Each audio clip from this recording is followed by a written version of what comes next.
নমস্কার বন্ধুরা, আপনারা দেখছেন নিজে শিখেনে ইউটিউব চ্যানেল। তো বন্ধুরা, ইতিমধ্যে কিন্তু আমরা চলে এসেছি যে মাটির কথা .net যে অফিসিয়াল ওয়েবসাইট, সেই অফিসিয়াল ওয়েবসাইট চলে এসেছি।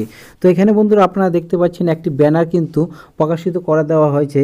এখানে কি বলা হয়েছে? এখানে বলা হয়েছে যে কৃষি বিভাগ পশ্চিমবঙ্গ সরকার, এখানে বলা হয়েছে সরকারি ভর্তুকিতে দ্বিতীয় দফা কৃষি ক্রয়ের সুবর্ণ সুযোগ। তো বন্ধুরা, আগে কিন্তু একবার আপনাদের কৃষি যন্ত্রপাতি কেনার জন্য কিন্তু আবেদন শুরু হয়েছিল, সেটি কিন্তু সম্পূর্ণভাবে হয়ে গেছে। এখন কিন্তু দ্বিতীয়বার কিন্তু আবারও কিন্তু আপনাদের আবেদন করতে পারবেন, তাই কিন্তু এখানে বলে দেওয়া হয়েছে।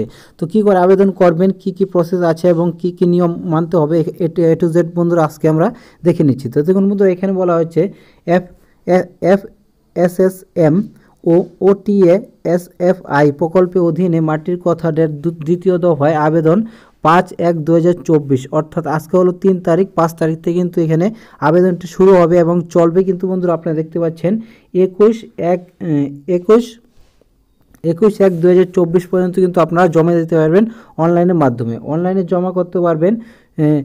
প্রত্যেক কপির প্রয়োজন হলে নথি ব্লক অফিসে কিন্তু আপনারা গিয়ে আপনাদের 22/1/2024 মধ্যে কিন্তু জমা দিতে পারবেন। 23-24 বর্ষে কৃষি দপ্তরে প্রকাশিত গাইডলাইন অনুযায়ী দ্বিতীয় দফা প্রকল্পটিতে রূপান্তরিত হবে। যারা এবছর কোনো সুযোগ পাননি বা নেননি তারাও কিন্তু দ্বিতীয় দফায় কিন্তু আবেদনের যোগ্য এবং ছোট কৃষি যন্ত্রপাতি ভর্তুকিতে 50% পাবেন এবং সর্বাধিক 10,000 টাকা এবং শক্তিশালী যান্ত্রিক মেশিন 50 থেকে 60%, সর্বোচ্চ 3 লক্ষ টাকা কিন্তু পাবেন। তো বন্ধুরা, কী করে আবেদন করবেন এবং কবে থেকে শুরু হতে চলেছে এখানে বন্ধুরা আপনাদের বলে দিয়েছে। এখানে কিন্তু 5 তারিখ থেকে কিন্তু শুরু হয়েছে এবং বন্ধুরা আপনাদের 21/1/2024 পর্যন্ত কিন্তু চলবে। তো এখানে বন্ধুরা আপনারা একটু নিচের দিকে চলে যাব। আপনারা আবেদন করার জন্য এখানে বন্ধুরা আপনারা দেখতে পাচ্ছেন একটি অপশান দেওয়া আছে এখানে কৃষিক যান্ত্রিকরণ। সেই কৃষিক যান্ত্রিকরণের উপরে একটি ক্লিক করবেন। তো কৃষিক যান্ত্রিকরণের উপরে ক্লিক করার সাথে সাথে দেখতে পাচ্ছেন বন্ধুরা এখানে কিন্তু একটি নোটিফিকেশন বলে যে অপশান দেখতে পাচ্ছেন বন্ধুরা, এখানে নোটিফিকেশনটি আগে দেখে নিচ্ছি এবং কী করে আবেদন করবেন সেটি পরে দেখিয়ে দিচ্ছি। তো এখানে নোটিফিকেশনের উপরে ক্লিক করার সাথে সাথে কিন্তু বন্ধুরা আপনাদের সামনে দেখতে পাচ্ছেন এখানে আপনাদের আজকে হলো 3 তারিখ, এখানে কিন্তু একটি অ্যাডভান্সমেন্ট অর্থাৎ এখানে কিন্তু একটি অ্যাডভান্সমেন্ট কিন্তু দিয়েছে। এখানে বন্ধুরা আপনাদের এই যে পিডিএফটি, সেই পিডিএফটি ডাউনলোড করে দেখে নিচ্ছি যে আপনাদের এখানে কি কি প্রসেস দেওয়া আছে। তো চলুন বন্ধুরা, আমি পিডিএফটি ডাউনলোড করে নিচ্ছি। তো আমার কিন্তু ডাউনলোড করা আছে, তো আমি ওপেন করে নিচ্ছি পিডিএফটি। তো আপনারা দেখে নেবেন এই পিডিএফটি ডাউনলোড করে। তো এখানে দেখতে পাচ্ছেন বন্ধুরা এখানে কি বলা হয়েছে, কৃষি বিভাগ পশ্চিমবঙ্গ সরকার, এখানে বলা হয়েছে 23-24 বর্ষে দ্বিতীয় দফায় সরকারি ভর্তুকিতে কৃষি যন্ত্রপাতি ক্রয়ের সুবর্ণ সুযোগ। এখানে কিন্তু তারিখটি কিন্তু পুরনো 27/12/2023 তারিখে কিন্তু এটি কিন্তু প্রকাশিত করা হয়েছিল। এখানে কি বলা হয়েছে দেখুন বন্ধুরা, এখানে বলা হয়েছিল যে কৃষক বন্ধু, তো এখানে দেখিয়ে দিচ্ছি আমি এখানে কি বলা হয়েছে। এখানে বলা হয়েছে কৃষক বন্ধু প্রকল্পের নিবন্ধিত যে কোনো কৃষক সরকারি যে কোনো দপ্তরে স্বীকৃতি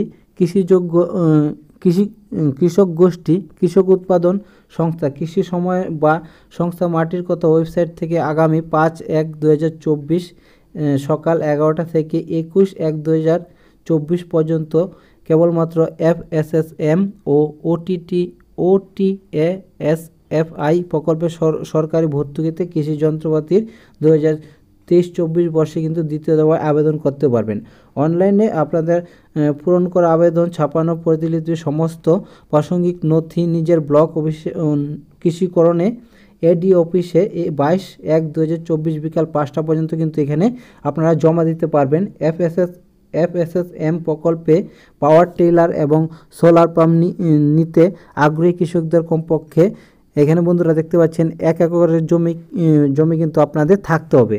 আর কি বলা হয়েছে, এখানে পাওয়ার টিলার যদি আপনারা আবেদন করেন তাহলে কিন্তু এখানে কি বলা হয়েছে, এখানে পাওয়ার টিলার, সোলার প্যানেল, কৃষি ড্রোন পদ্ধতি কৃষি চালিত যন্ত্রপাতি FSSM প্রকল্পে ভর্তুকির যন্ত্রপাতি 50 থেকে 60% কিন্তু বন্ধুরা আপনারা ছাড় পেয়ে যাবেন। তার মধ্যে কিন্তু সর্বোচ্চ কিন্তু আপনাদের 3 লক্ষ টাকা কিন্তু আপনারা পাবেন।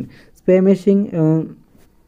মেশিন এবং ছোট যন্ত্রপাতির জন্য কিন্তু আপনারা কিন্তু এখানে বলতে পারছে 50%, সর্বোচ্চ কিন্তু 10,000 টাকা আপনারা পাবেন। এখানে কিন্তু কিন্তু বলা হয়েছে FSSM এবং OTASFI প্রকল্পে আবেদনের মঞ্জুরি হওয়ার 15 দিনের মধ্যে সোলার পাম্পের ক্ষেত্রে সর্বোচ্চ 45 দিন নির্ধারিত কৃষি যন্ত্রপাতি তালিকায় ডিলার কাছে থেকে কিন্তু কিনে সংশ্লিষ্ট নথি নিজস্ব ব্লক অফিসে কিন্তু আপনাদের জমা দিতে হবে। অর্থাৎ বন্ধুরা আপনারা যে যন্ত্র কিনেন না কেন সেটির যে আপনাদের বিল পেপার সেটি কিন্তু আপনাদের কৃষি অফিসে কিন্তু জমা দিতে হবে। কৃষি জমি ক্রয়ের যাচাই করার পর নির্ধারিত ভর্তুকির টাকা উপভোক্তার ব্যাংক অ্যাকাউন্টে কিন্তু প্রদান করে দেওয়া হবে। এখানে বন্ধুরা আপনারা দেখতে পাচ্ছেন এখানে যে আপনারা যে আবেদন করবেন তার নথি এবং আপনারা যে আপনাদের মেশিনটি কিনবেন সেই মেশিনের যে ক্যাশ মেমো হয় সেই ক্যাশ মেমোটি আপনাদের এডি অফিসে জমা দিতে হবে। সেখান থেকে যাচাই হবে, তারপরে কিন্তু আপনাদের অ্যাকাউন্টে 50% ছাড় কিন্তু এখানে দেওয়া হবে। আর কি বলা হয়েছে এখানে বলা হয়েছে 2023-24 সালে কৃষি পশ্চিমবঙ্গ সরকার দ্বারা প্রকাশিত হওয়া সংক্রান্ত গাইডলাইন অনুযায়ী প্রকল্পগুলি রূপায়িত হবে। উল্লেখযোগ্য FMS প্রকল্পে যারা আবেদন করেন সুবিধা পাননি বা নিতে পারেননি তারা দ্বিতীয় দফায় কিন্তু এখানে আবেদন করতে পারবেন। এখানে কিন্তু আপনারা দেখতে পাচ্ছেন director of agriculture West Bengal থেকে কিন্তু একটি প্রকাশিত করা হয়েছে। এখানে বন্ধুরা আপনারা এখন দেখে নিচ্ছি এখানে আপনারা কোথা থেকে আবেদন করবেন। এটা আমি ব্যাক করে যাচ্ছি। তো ব্যাক করে যাওয়ার পর এখানে বন্ধুরা আপনারা আসার পরে এখানে বন্ধুরা আপনারা দেখতে পাচ্ছেন আরেকটি অপশন, এখানে কৃষি যান্ত্রিকরণ 23-24 এই অপশনটির উপরে একটি ক্লিক করে দিবেন। তো এই অপশনের উপরে ক্লিক করার সাথে সাথে কিন্তু বন্ধুরা আপনার সামনে এরকম তিনটি কিন্তু ড্যাশবোর্ড এখানে আপনাদের ওপেন হবে। ম্যানুফ্যাকচারার এবং ডেপুটি ইউজার এবং অ্যাপ্লিকেশন সাইন আপ। এখানে বন্ধুরা আপনাদের আরেকটি কিন্তু অপশন আসবে, সেখানে কিন্তু আপনাদের ফার্মারের জন্য একটি নতুন অপশন দেওয়া হবে, সেখানে আপনারা 5 তারিখ কিন্তু আবেদন করতে পারবেন। তো বন্ধুরা এই ছিল ভিডিওটি যদি ভালো লাগে অবশ্যই চ্যানেলকে সাবস্ক্রাইব করে পাশে থাকা বেল আইকনকে অল অপশনে ক্লিক করে রাখতে ভুলবেন না। ভিডিওটি প্রথম থেকে লাস্ট পর্যন্ত দেখার জন্য ধন্যবাদ।